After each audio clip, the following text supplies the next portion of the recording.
Hello everyone. Hi, ni hao. I'm Wannida. I'm right now working as a researcher at the Innovative Agriculture Innovation Group from NASDA, Thailand. So it's my great honor to be here today with the Growing on the Moon project. And yeah, I'm very excited to share you a little bit of background about the lighting for Luna agriculture. And I think part of this you may try to take and apply for your experiment that's soon starting. Okay, so I really briefly show you my working place right now. Here is the plant factory. Actually, we have many departments, but what I'm in charge with is the facility named plant factory. Here, we would like to do the research to optimize the control environment, how to speed up the plants, and this is gonna be the very important facility in the coming future to serve as the food security when growing the plant outside become more challenging. So this is our topic today, is the Luna agriculture. I don't think I have to explain a lot because you guys, all the participants may search already what is it and you apply for the Growing on the Moon. So you have some idea already why we need to start thinking about the Luna agriculture, and you're gonna be a part of this, right? Because now we're gonna think about the long human exploration flight to the moon. We searching for the sort of food and agriculture. Doing the agriculture, that should be one of the answer. But before we talking growing the plant out there, I would like to first recap you guys a little bit how's the plant growth actually on Earth. So if we ask about the environmental factor that affect the plant growth, can we come up with some factors? And I immediately show you the answer. These are the major factors. I would say there's a lot of factors, but these I would say kind of the major one that can mainly affect plants growth. You may think about the water, and yes, the water is very important. The plants need the water to grow, and also the substrate. And substrate can be soil, can be either sponge or coconut husk or peat mold. But what you are doing right now is the Luna legalis. That's going to be very interesting as well.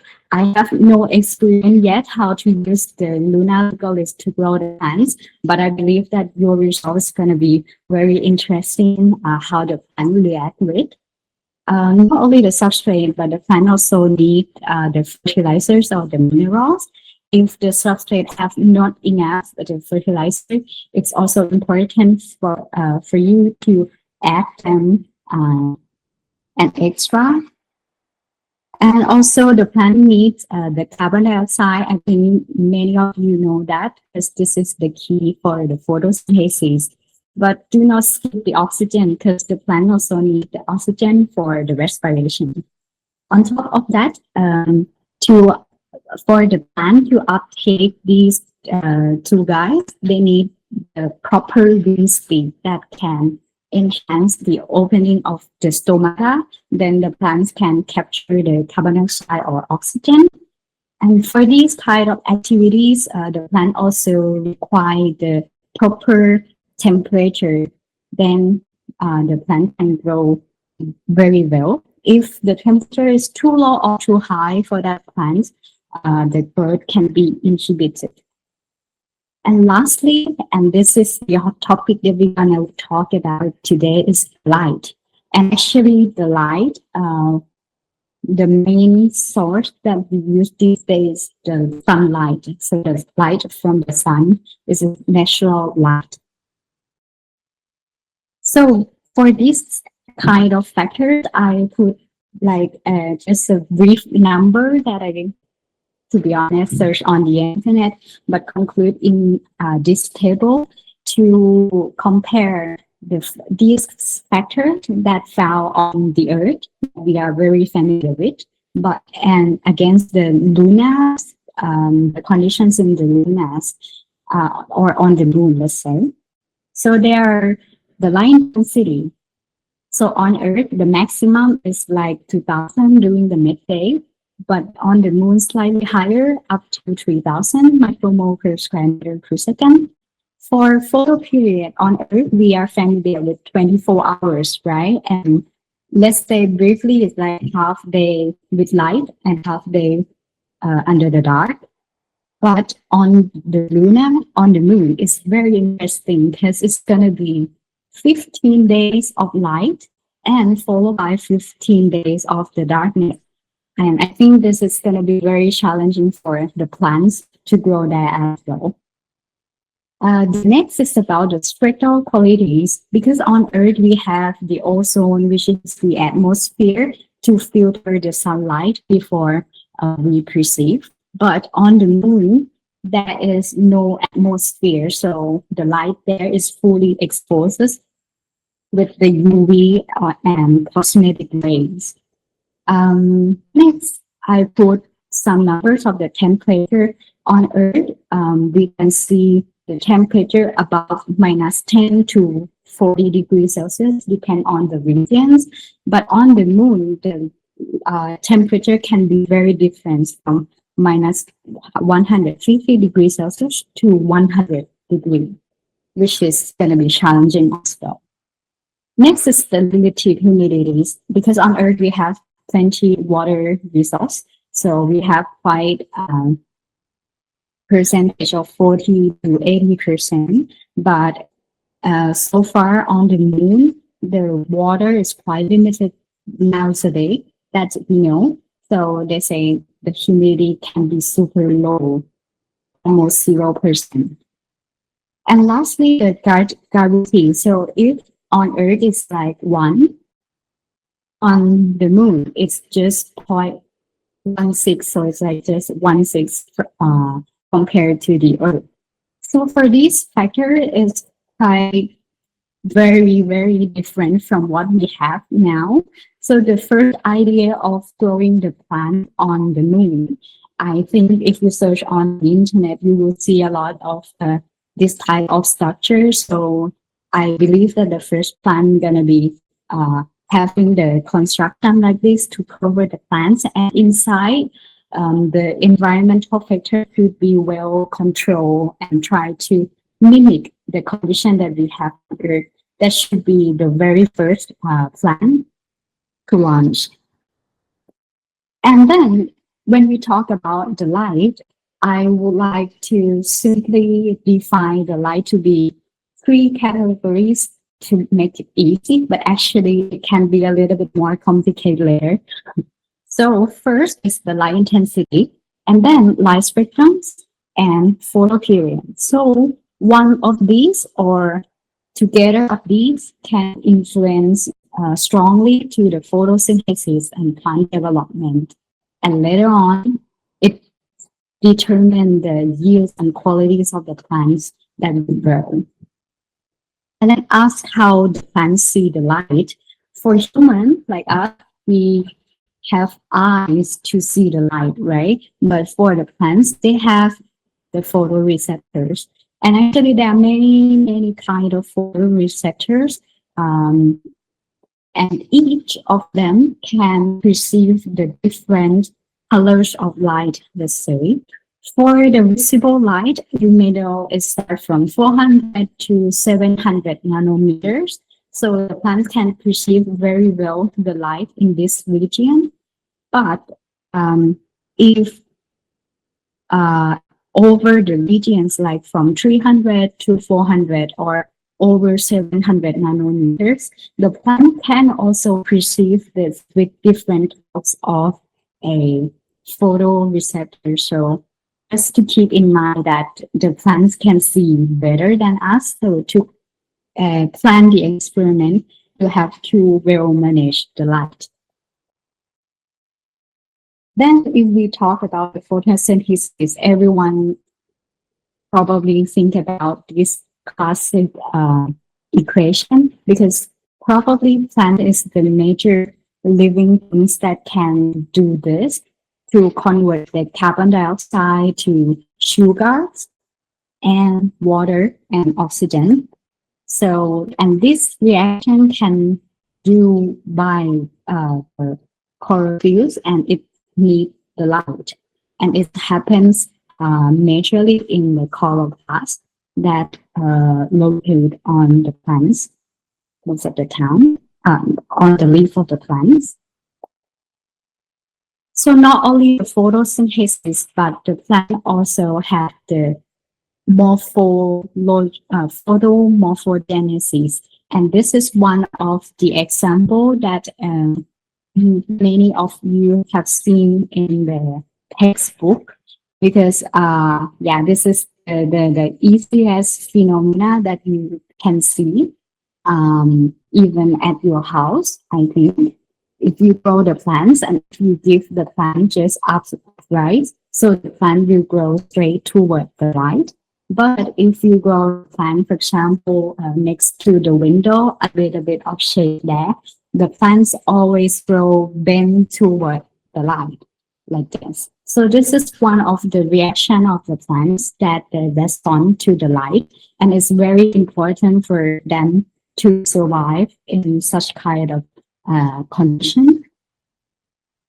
And not only this, but plant also needs the light as a signal. So in every state of growing, they have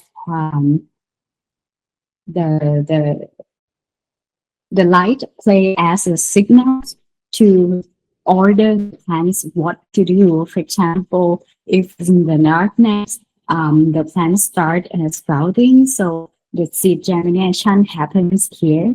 But when the light is sufficient, they grow very well. And at certain point, when the photo period change, in many plants, that's the signal to tell the plants to do flowering and later fruiting.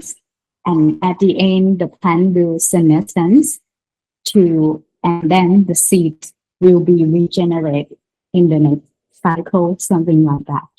So this is one of the role of the light as a signal. And of course, in each plant require different signal, let's say different light condition. So better to know your plants well, then you know how to manage the light for the proper plant growth. So here is an idea for you to recognize that actually we grow the plants in the open field, right? So the plants rely on 100% to the sunlight.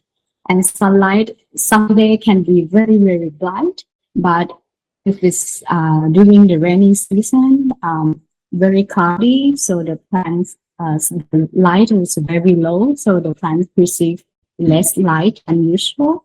So these days we have a lot of advanced technology to improve the crop production. So from the open field, then we move into the greenhouse. And actually greenhouse, the plant can still receive the sunlight, but on the cloudy day, maybe they add lamps like this to add more light to the plants. And for this day, there are many regions start already the plant factory. And I think Taiwan is also the one having the company running the business of plant factory. It's the place that fully indoor, so inside is closed, and we control a lot of all the environmental factors there, and also the light. So light in the plant factory, 100% from the lamp. And I would say for the plant factory, the very, very first idea came from the ISS, the space station, because there the astronaut would like to try first growing the plants there. But inside is very limited space and very limited stored resource. So they gave the plants light to the plants like this, and also try to give the water to the plants as well through this pipe. So it's such kind of the control environment to manipulate the plants. And when we talk about the light, one of the main resources is the sunlight, right? But when it is not sufficient, or if we like to manipulate that by sunlight, it's difficult because it's unreliable. It really depends on the weather or on the season on that day. So we use the technology again to enhance the productivities by using the lamps.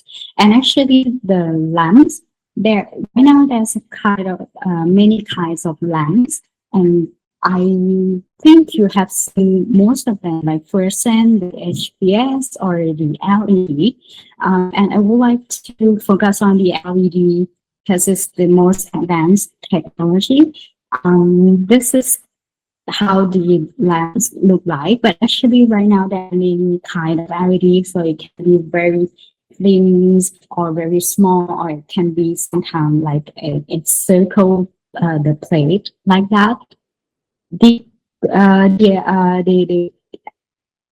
good things of the LED is that it's very compact and it saves energy, and also here by the colors of light we can manipulate very well. So I think if you see the facility that I put the LEDs to grow the lamp, you will see the colorful lights like this. For example, this is the mixtures of the red light and blue light. And the reason is that the plant can perceive very well these two colors. So they produce a lot of these pink, purple each LED for growing the plants. So talk about the light spectrum, as I just mentioned, right now they focus a lot on using the red light and blue light. And the proper ratio of red and blue is also very important. This is one of the experiment. This is not mine, but the reference is this here. The earth that you see here is the coriander. So some of you may know it's the herb that has very unique smell. So for these plants will grow under different amount of blue and red. So can you guess, or based on your scientific lessons, is that how these two guys will grow? More red or more blue? And the answer is these two plants will grow under high blue, so more blue than the red. And the simple explanation is that if the blue light can increase the compactness of the plant. So if we give them more blue or high blue, the plants become smaller and shorter, like here. But if you give the plant more red or even 100% red, the leaf of the plants or the canopy of the plant can expand very well. And the next example here are the microgreens. So some of you may have seen this in the supermarket. So it's like a seed that the sprouts of the seed, and it's very trendy these days because we in such kind of these small tiny spout, they contains a lot of nutrients. So it's one of the products that many people grow in the plant factory. So if compare these three guys on the left and on the right, can you imagine what happened? What kind of light that these three guys perceive? And the answer is on the left, the three long set of sprouts were put in the dark before, so less light. they try to stretch a lot to find the light, and there because of less light, so the leaf can't develop the pigment well, so it's look pale. But on the right side, these two guys were grow under UVA light. So it's a special lamp that can expose that we expose the UVA light. So the plants become shorter because they get light, but they also like the purple part of the stem, and these are the anthocyanin, which is antioxidant that also good for health. So this is one of the way to manipulate the light to get the products that we like. And again, UVA is here. We can't see by our eyes, but just to confirm that the plant knows there's the UVA there, so they can respond. So now I mentioned already the light intensity and the light breakdowns. And now on one set of your experiment, I believe that what you're gonna experience, and I had also that kind of experience before, is about the light distribution. Because in the place, in one table, if on the surface of it, even though you try to add a lot of light, but the light distribution never equal. So if it's unequal, like on the right side here, so you will see that in the middle there are plants that higher than the other, but at the border they get less light, and of course the plant becomes smaller. So from these figures, I would like to mention that it's very important for your experiment to set the light distribution equally, and that can be something like if you put under the sun, make sure that all the plants receive the same amount of light. But if you put in the room and you turn the light on, make sure that you place the lamps properly, then all the plants can receive the same amount of light. However, to check the distribution of light is not that easy, and I really understand that. To make it accurate, I really recommend to use the light meter like showing here.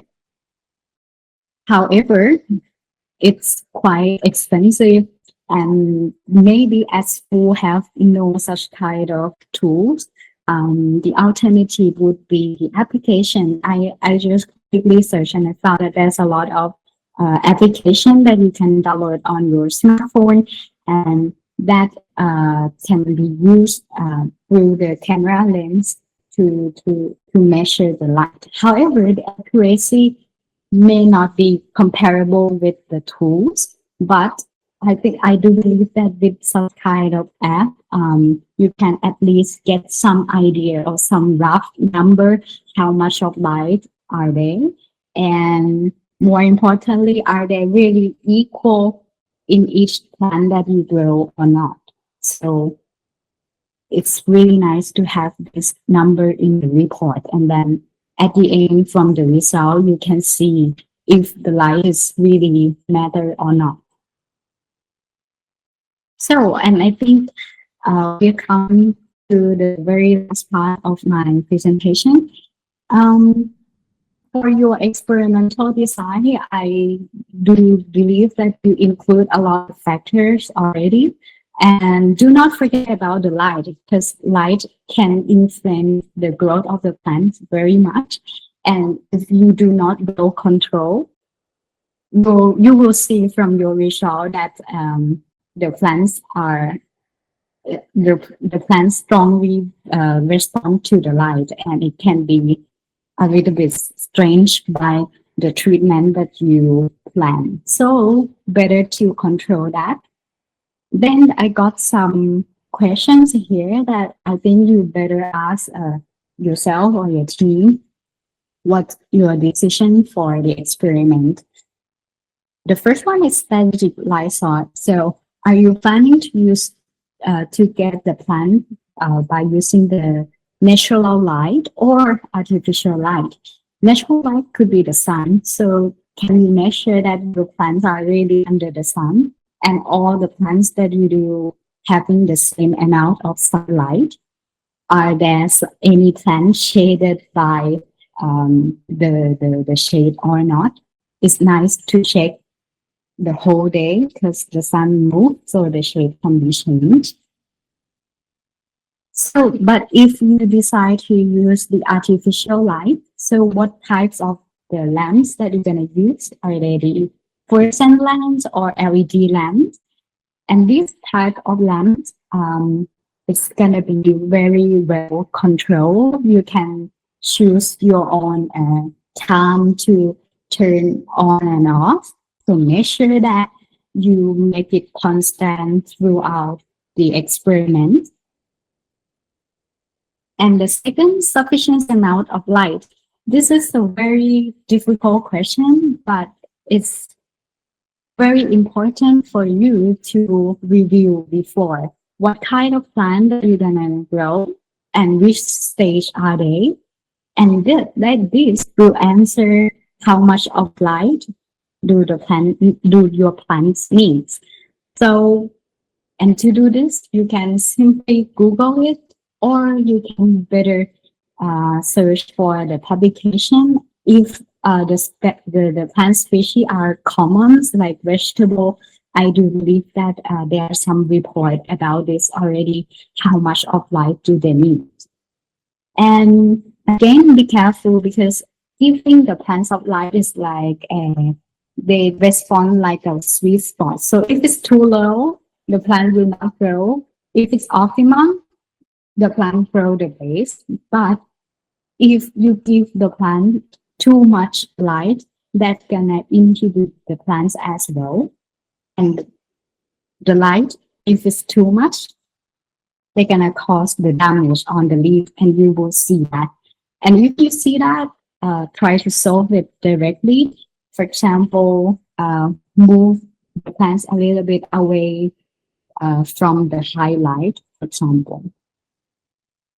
And again, be careful that the light may influence other factors. So as we saw already, there are the factors like temperature and water. So if you give them too much light, for example, the light can create the heat, and that means the plant needs more water. So maybe if you play around with this amount of light, check also whether the light is sufficient, or check also if the leaf or the plant's temperature is too high or not, something like that. And lastly, when you plan the experiment again, better to have the equal light distribution. You may sometimes forget about at the corner, or if the plant in the middle get too much light, that can create you the complicated results. So yeah, this is the last slide for me, is that now we are thinking about the big mission to grow the plants on the moon. And yeah, it's fantastic that you guys are a part of this as well. It sounds like a little bit far. No, not a little bit far. I would say it's very far from us, right? Growing the plants on the moon. But I would like to say that by doing this, we're gonna learn a lot from the project. And then for all the basis of the knowledge that we gain from this can be very well transferred to use on Earth. For example, if we know very well how to grow the plants on the moon, which is very challenging, limited resource, and so on, to do this on Earth is going to be the transfer technology. For example, what I'm working with is the plant factory. So if we use the same idea, and if we can unlock the potential to save the energy, we may have the low cost plant factory, and this gonna play a key role in the coming future when the food security it's mandatory from many countries. So that's the idea. So, and lastly, I would like to repeat it again that for your experiment, be aware of the environmental factors, not only the light, but also other factors. If you try to control it, it's nice. If you can't control very well, remember, try to monitor it, because these data are going to be very important in the end. And when you would like to discuss, you can include them for the discussion. And second, account for the specificity of plants and conditions. So because each plants are really delicate, so they really need differently from others. So you can learn from other groups, but you have to know your plants very well. And these also correspond to the specific condition that you have. So every place have their own specificity. So try to include them in your plan. And lastly, because the results are going to be very interesting, I believe, the most important thing is not just like you can grow the plants very well. If you can do that's fine, that's perfect.